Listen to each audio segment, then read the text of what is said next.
What's going on is Anton from antondaniels.com. I appreciate you guys for continuing to rock with me. Just came out of the bank because I had to make a deposit in order to ensure that my daughter had the money available to go and get the wrap on her new truck. A lot of y'all are familiar with the truck that I bought for her, and so that's absolutely awesome. But in addition to that, I want to say, actually, you know what? Let me record out here in the snow because the light is dope. We're not really dressed for it. I ain't got my hat or nothing like that because I just had to run to the bank really quickly. But yeah, I had to make a deposit. And I will tell you that what I'm starting to see, what people are sending me on a regular basis inside of my email in order to review certain videos, they are sending me videos of women complaining about so much that is happening. In addition to women complaining about getting laid off, that's the main thing. I see women getting laid off all day long. It is crazy. I'm starting to get concerned for y'all. I am genuinely starting to get concerned for you guys because I don't want to see people go broke. One of my main things, I don't care if you're a woman, if you're a man, I don't care who you are, whatever. 3 things that I never wish on nobody. I never wish for anybody to go broke. I always want people to be able to provide for themselves. I never wish for people to go to jail. If you did something you're not supposed to do, then you need to pay the crime, but I don't wish it on nobody. And I absolutely never talk about, family, death, and all of that stuff. I just think that certain things is off limits, even if your enemies wind up passing away. And I've talked about this with several different people. I think that you should just be quiet. If you don't like them, just be quiet and keep it moving.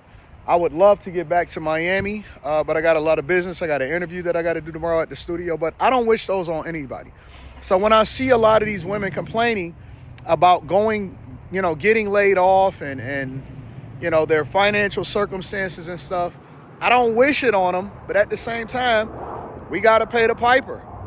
You got to pay the piper. You got to get back to the core of what things are. And the fact of the matter is, if you advocated for equal, this is what men go through. They don't complain about it. They don't have financial resources or diversity, equity, and inclusion. They don't have things set up to catch them. It's regular unemployment insurance, the things that we all pay into, and you got to get it how you live. Often the guys go and they get second jobs, they do Uber and all of that. And funny, I'm sure they're out there, but it's just not as prevalent because it's not being sent to me. I don't see guys. I see a few white guys complaining and giving in to their wives' requests, but I don't see guys largely saying or complaining or talking about getting laid off. That is a thing. I don't know if y'all noticed, but if you looked at the pandemic, if you look at a lot of these cyclical processes and things that happen in society, women are largely the ones that are affected by what happens in society as far as the layoffs. And it happens to men too. It happens to families, but it largely is impactful on women more than anybody else. And so I see women complaining about layoffs. I am seeing women complaining about their escrow shortage meaning that the money that the mortgage company is holding for you because you pay that extra money into your mortgage. A lot of y'all pay that extra money into your mortgage, and then they disperse it over to the county in the city that you pay your property taxes on. Oh man, I got an escrow shortage. My property value went up. Remember when y'all was talking about generational wealth and you was talking about, property values is going up. This is how but you don't want to pay them property taxes, right? All of the migrants, all of y'all cities, all of the Chicagos and the Denvers and the New Yorks and all of that stuff. Remember when y'all was like, oh no, we cool with it. We fine with them going to our schools. We're okay with everything that's going on. Guess what? Now you have to pay the property taxes for such things. That is increasing because the cities have a shortage.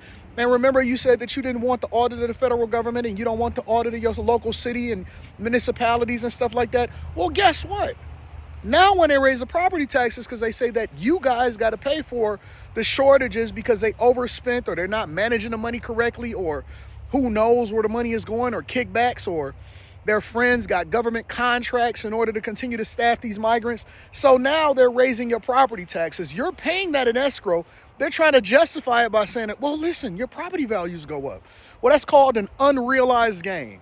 An unrealized gain meaning that you're paying for the increase in value of things that happens, but then at the same time, you don't really see any benefit because you still got to pay more money. So even if you got a mortgage, right? Even if you got all of these things, guess what? You still have to justify the payments that you make into these places, and it's breaking you.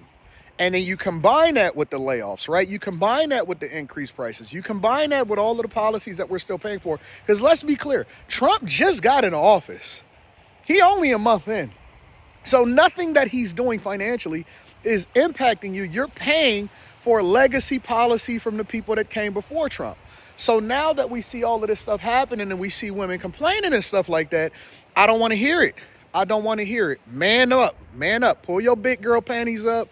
Don't now want to become a passport sis. We don't want to hear you complaining about how you thinking about moving to another country and all of that stuff. You see this snow right here? You see this snow? This is big boy snow. You know why I call it big boy snow? Is because no matter what, you still got to drive through it. You still got to get to your destination. You still got to take care of business. Now, if you didn't have an all-wheel drive vehicle, right? I got the gray all-wheel drive vehicle, and you wanted to pull up in the Dodge Charger, right? Because remember, the Charger looked good for you. This is symbolic, right? We talking about metaphors here. Try to stay along. Pay attention. The Charger was cool for you in the summertime when everything was going good and the money was flowing and you only needed rear-wheel drive and it go. Remember all of that? Well, guess what? It's the wintertime now. The snow is falling. Nobody is coming to save you. You have to do what you have to do. So this is a lesson, and you're going to have to pick a struggle. And I'm saying pick a struggle, and I'm looking at this. I don't know what that is. What is that, an Avenger or something like that that's driving right there? You see that? Struggle bus. When I get cars, because I know I live in Michigan, you know, when we get a sports car or we get a car like a 911 or something like that, or a Challenger, we can't drive it in the winter. Or you can, but we choose not to drive it in the winter most times because it's not best for the snow. And so our everyday, our daily, is something that got all-wheel drive or four-wheel drive or whatever, right? You got to put your big girl pants on now. Nobody is coming to save you. Real talk. It's time to grind. It's time to hustle.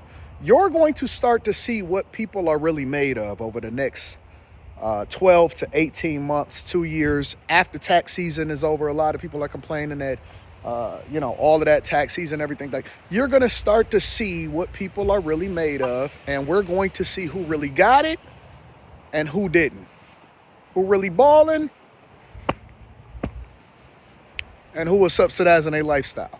You're going to see whether or not your degree was really valuable, right? Because the ones that are valuable are still heavily in demand. We have a shortage in certain things, mostly STEM field related things. But then the ones that's not, the ones that went through college and thought that just because they got a degree, that was enough, we're going to find out what you're really made of. Listen, I love you. I appreciate you. Hope that everybody get everything together. Don't whine about it. Don't complain about it. Run it up. Take care of business. Be on top of it. And let's get this money, all right? I love you. I appreciate you. I'm going to holler at you guys later. Peace.